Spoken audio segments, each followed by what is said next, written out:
بەرنامەی کۆمەڵا بۆ حاکمیەتی جەماوەری لا کوردستان بەشی حەوتەم. مافی منداڵان. یەکەم پشتیوانی لە ژیان و ئاسایشی منداڵان بەجیا لە بارودۆخی بنەماڵەیی لەلایەن دەوڵەتەوە. ئەرکی دەوڵەتە کە ستانداردێکی یەکگرتوو لە ئاسایش و ئیمکاناتی گەشەی مادی و معنەوی منداڵان و هازەلاوان لە بەرزترین ئاستی گونجاودا دابین بکات.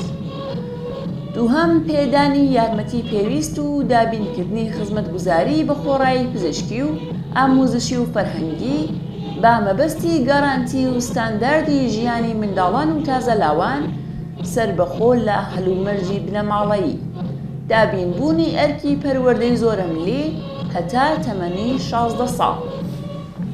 سێهەم سەرجەم ئەو منداڵانەی سەرپەرست و ئیمکاناتی بنەماڵەیی یان نییە دەبێت لەژێر چاودێری و سەرپەرستی دەوڵەتدا بن و ژیان و پەروەردەی ئەوان لە ناوەندە پێشکەوتووەکان و تەیار و مۆدێرن لە ئەستۆی دەوڵەتە.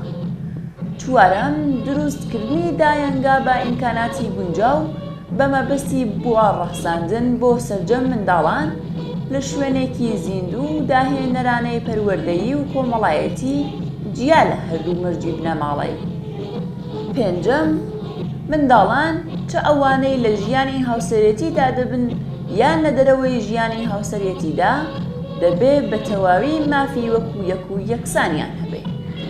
شەشەم قەدەغەبوونی کاری حرفەیی بۆ منداڵان و تازەلاوانی خواردتەمەنی 18 ساڵ.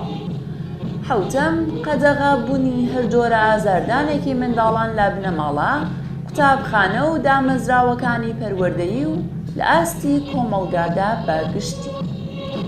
هەشتەم بەگشتدا چوونەوەی یاسایی لەگەڵ کەڵکی خراپ وەرگرتنی جنسی لا منداڵان. کەڵک وەرگرتنی جنسی لا منداڵان بە تاوانێکی قورس و جنایەت دەژمێردرێت. ئاسایشی گشتی و بیمە کۆمەڵایەتیەکان. یەکەم بیمەی بێکاری پێویست لەسەر بنەمای لانی کەمی حەقدەست بۆ هەر کەسێکی سەرۆتر لا تەمەنی 18 ساڵ.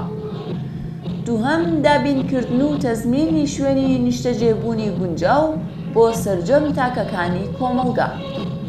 سێهەم بەهداشت و دەرمانی گشتی بە خۆڕایی و گونجاو و چاودێری پزیشکی و دەرمانی سەرتاسەری بۆ سەرجەم کەسانی کۆمەڵگا.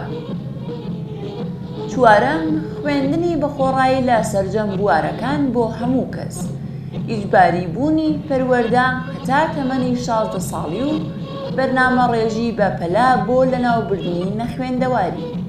جەم دابینکردنی خزمەتگوزاری تایبەت بە مەبەستی کەمبوونەوەی کاری ناوماڵ لە چەشنی دڵشۆرخانە، دایەنگە و هیتر لە گەڕەکەکاندا.